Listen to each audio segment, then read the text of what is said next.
Okay, good evening, y'all. It's Tuesday, October 8th, Tuesday, October 18th. We are cutting our 22 milo crop. I've had a very, very good day. Got another truck helping haul to Indiana. My yield monitor is still off, guys. I tried to mess with it, kind of like last year. Calibrated it twice, thought it was good. We done our national sorghum yield contest. I'm still off about 2%, so we're somewhere in that 148, 150 range, ballpark, give or take. I'll know a lot more we get across the scales. But my semi should be full now for the morning. The other guy's been filled, he's left. Gonna have a combine and a cart full for him, and two of our straight trucks will be full for him as well. So we can keep him busy, where he was also hauling beans, but they're basically got a line, and he's basically said, I'd as soon kind of haul this if you want. So we're keeping him busy, and I basically there told him if he didn't get no early start, I could keep him busy. And we'll have 3 loads to go tomorrow, 4 loads to go tomorrow to Terre Haute. We'll know a lot more when we get done here. When I get the cart and all that full, we'll know a lot more to a T there. But so far, I'm happy. Done the sorghum yield contest, as I said. It was good. A lot better than I ever thought it was ever going to be. I was not expecting. I can't say what it was, but I think you'll find out. It'll be released on the Sorghum Producers Deal in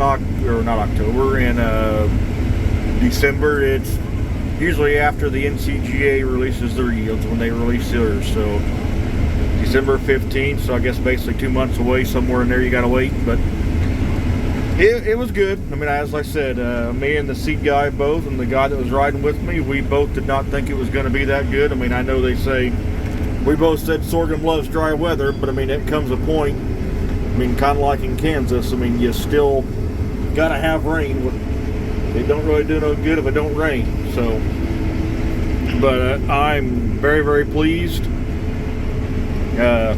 Always hope for better, but for what it went through, I'm tickled peach on it for what it made. So that's what deer does to it. They bed down in it, which I will take that.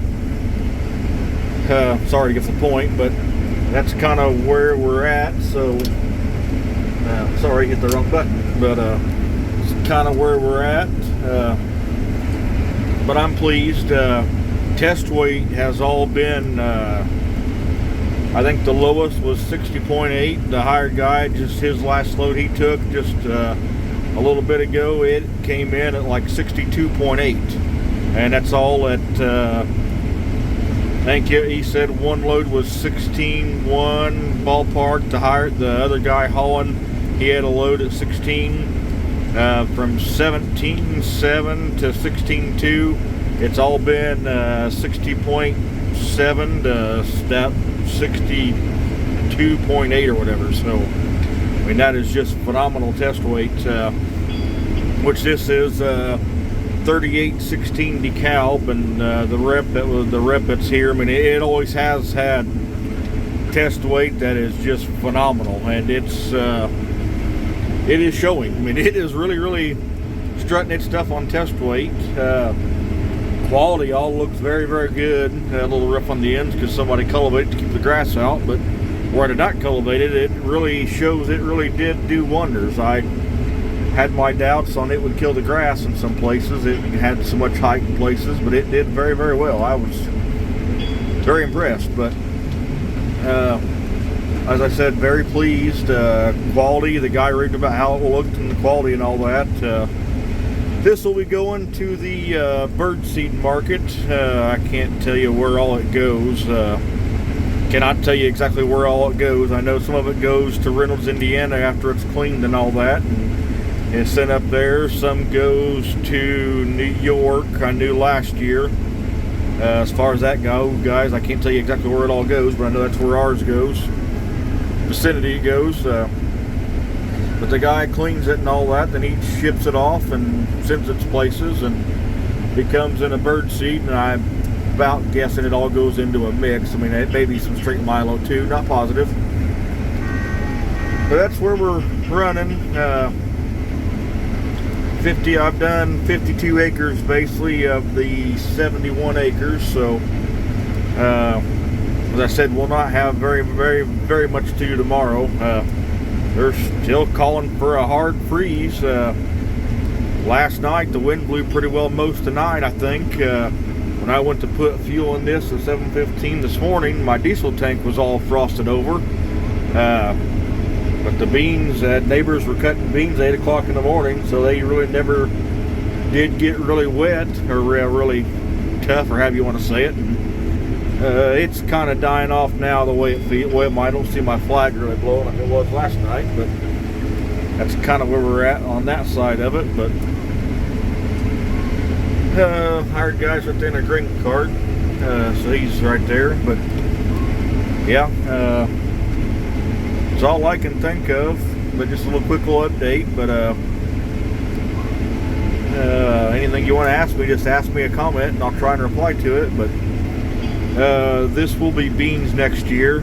This was to go to wheat last year. Never did get the wheat planted due to the wetter fall. So this is why this is in milo. We would not have had any milo acres at all had not been for that. But right now I'm kind of glad we do. I mean, it's a guy said he's paying $7 a bushel for it. So I mean, that's can't go wrong there. That's pretty happy. Which it always does pay better than corn.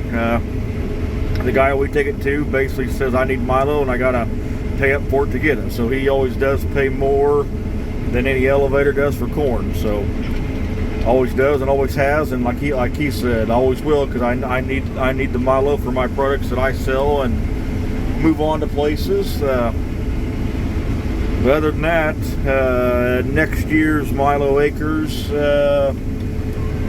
I know definite we're going to have a 28 acres, a definite. As far as any more, got to talk to a landlord about some. Just where we had more deer. Well, the field of beans I was cutting last night, there's 30 acres. Hell, where the more the video was taken, I think ballpark. Can't really quite tell you exactly, but where the deers just rim racked it. I said something to her. Milo would be good on it. I mean, deer always just destroy it in corn.